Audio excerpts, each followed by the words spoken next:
Minha diretoria, eu não sei se o microfone hoje tá alto ou tá baixo. Todos os meus vídeos têm alguma reclamação quanto ao microfone, então realmente não sei se vai agradar neste aqui.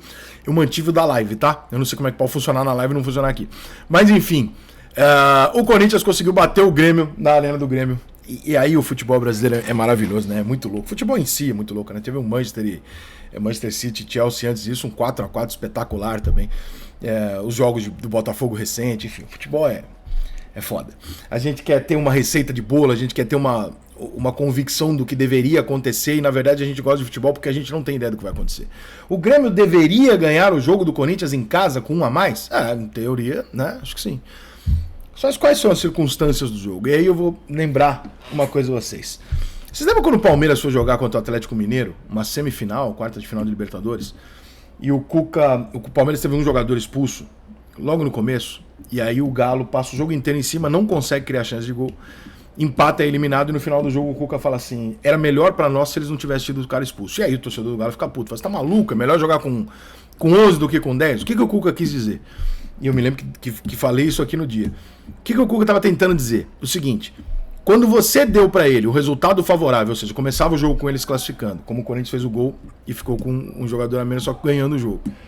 Quando você dá essa condição pra ele, e você tira um jogador dele, você dá um alvará pra ele enfiar 10 caras na defesa e não jogar mais futebol. Ele tá autorizado a fazer aquilo. E quando você pega um time grande que se propõe a só se defender, se o pequeno consegue, irmão, você imagina o grande. A possibilidade que você tem é razoável. E você fode muito o time que tem que atacar. Por quê? Porque hoje em dia no futebol não tem espaço nenhum. Né? O espaço é micro. Quando um dos times abre mão de jogar, então fudeu. Você vai ficar batendo ali, você vê que o Grêmio ficou o jogo inteiro em cima e o Grêmio não tem grandes oportunidades de gol no jogo. Por quê? Porque não dá pra criar, não tem espaço pra criar. Aí vem outra coisa que é pior. O Grêmio tem jogadores que seriam talvez um Bitelo da vida, pra fazer uma jogada individual, tentar achar um buraco ali. Não tem, irmão. Não tem, cara. É só o Soares. Soares não é um velocista, é um jogador de conclusão. Né? Um jogador pode até preparar a jogada, mas não é um jogador veloz que vai driblar 3 caras fazendo. Não é esse cara.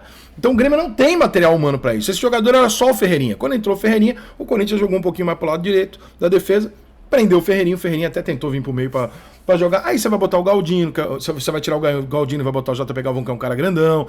Né? O Corinthians ali fazendo cera, fazendo o que ele tinha que fazer mesmo, porque o papel do Corinthians era esse. E o jogo vai rolando desse jeito até que chega uma hora que vira um desespero, vira um Deus nos acuda e o Grêmio não consegue entrar. Aí tem um outro fator. Gente, o Palmeiras está jogando fora de casa porque tem show na arena do Palmeiras. O São Paulo jogou na Vila Belmiro porque teve show no Morumbi. O Botafogo está jogando em São Januário porque teve show no Engenhão. E agora o Grêmio fez um show aí outro dia e o estádio do Grêmio tomou uma chuva. A área em que o Grêmio tinha que construir o gol da vitória não tinha condição de jogo. Porque choveu. Aí assim, cara, eu entendo a parte dos shows, tudo bem, pô, zero, sabe, eu acho que tem que ter mesmo, tal, as arenas são para isso. Mas, irmão, como é que os times de futebol do Brasil permitem que esses shows sejam marcados nesse momento? Ou seja, mas o show foi marcado há um ano, ok, pode ser marcado há 30. Você sabe há 50 que o final do campeonato é no mês de novembro. Faz 50 anos que você sabe disso. As decisões são outubro, novembro, você sabe disso. Então naquele período ali, você não pode alugar o seu estádio. Porque naquele período ele vai ser extremamente importante para você. O que está acontecendo, gente? Porque mas a Arena tem a gestão própria, o Palmeiras tem com a W Torre uma parceria que a W Torre faz os shows. Eu sei de tudo isso, mas existe um contrato, e esse contrato ele prevê uma série de coisas. Será que esse contrato não prevê que existe um momento óbvio de decisão de campeonato? Esse momento ele é óbvio, todo mundo sabe qual é o mês das decisões. Isso faz 50 anos, não é novidade. Então nesse mês você não pode vender. Qual é a lógica disso aí, cara? Aí pega um jogo desse aqui, né? Não é culpa disso ou daquilo. Claro que o gremista ficou chateado, mas eu vi que no final do jogo o torcedor do Grêmio nem vaiou, porque o torcedor do Grêmio viu que o time correu. É que não conseguiu mesmo, cara. Não conseguiu mesmo. É o melhor mandante. Tem jogos pela frente. O Grêmio tá vivo na competição. O Botafogo tomou o gol no finalzinho.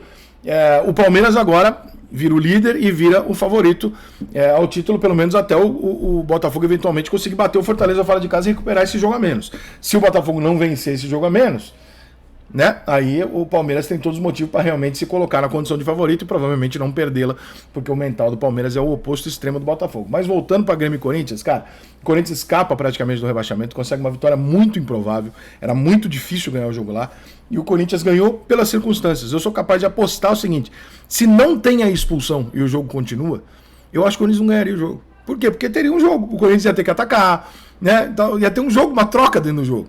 Quando o Corinthians pôde jogar como um time pequeno pela expulsão, não tem jogo. Então aí o Grêmio saiu numa situação que ele não tem peças, ele não tem valores individuais para conseguir achar esse resultado tão facilmente contra uma defesa forte como a do Corinthians, um time tradicional grande que nem o Corinthians, é muito mais difícil que você fazer isso em cima do Novo Hamburgo.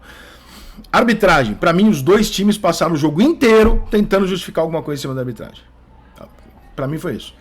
Desde o primeiro minuto, o Corinthians e o Grêmio não paravam de encher o saco do árbitro para jogar para a torcida e dizer que a responsabilidade do resultado, seja ele qual fosse, era do árbitro. Pênalti no Bidu? Não acho. Acho um absurdo? Não acho. Acho discutível? Acho.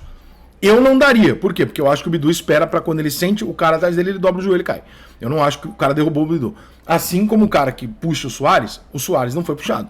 O Soares ficou esperando. Na hora que o cara botou a mão no ombro dele, ele se jogou para trás. Para mim, esse tipo de lance não é pênalti. Expulsão. Eu acho que ninguém pode discutir a expulsão do jogador do Corinthians, né? Acho que nem a mãe dele discutiria para defender ele. Foi um absurdo o que o Bruno fez. Eu não conheço o Bruno, mas não consigo entender o que ele fez. Eu não consigo entender o que ele pensou ali na hora. Ele quase quebrou o cara. 10 minutos de jogo, não tem contexto nenhum para fazer aquilo. Então, Bruno, pelo amor de Deus, cara. Porra, meu irmão. Caralho. Podia ser você, Bruno. Não fala um negócio desse, cara. Foi feio pra caralho a entrada. E esse lance não tem discussão. Tem discussão pra mim, assim, eu não expulsaria o Bruno do Grêmio. Eu acho que é uma falta para amarelo, não vi nada de violento, assim, é uma falta, mas nada de violento, não tem por que expulsar. E eu não acho que o árbitro interferiu no resultado do jogo. Eu acho que o árbitro teve vários lances no jogo polêmicos, os dois times inflamando o torcedor para olhar aquela cena dos jogadores o tempo inteiro discutindo com o árbitro. Mas se você for olhar lance a lance, você vai falar, cara, não tem nenhum absurdo aqui. Talvez você ache que foi pênalti no Bidu, é interpretativo, né? Sendo interpretativo, o VAR não chama, então... Né, pode ser, o VAR tem que ter convicção do pênalti para chamar, então se o VAR olhou e falou, cara, é interpretativo, como eu acho interpretativo, o VAR não pode chamar. O lance da expulsão é nítido, e o lance da expulsão que ele poderia ter chamado, mas que não ia mudar muita coisa no resultado do jogo, porque estava absolutamente entregue, já o Grêmio não conseguia entrar, e provavelmente não iria entrar naquele final do jogo. Dá uma prejudicadinha, mas é muito pouca coisa. Então eu não acho que o resultado do jogo foi contextualizado pela arbitragem, eu acho que o resultado do jogo foi contextualizado por uma situação de jogo em comum. Aí sim. Né? Só que agora a gente vai ter um Corinthians respirando no campeonato, mais tranquilo, com 44 pontos, e um Grêmio que ficou um pouquinho mais distante. Ele contava com esses pontos com certeza, mas ele também não contava com os pontos contra o Botafogo e segue o Campeonato Brasileiro nessa loucura. Vai que o Grêmio ganha, próximo Botafogo perde em casa, sei lá o que vai acontecer. Mas enfim, é isso.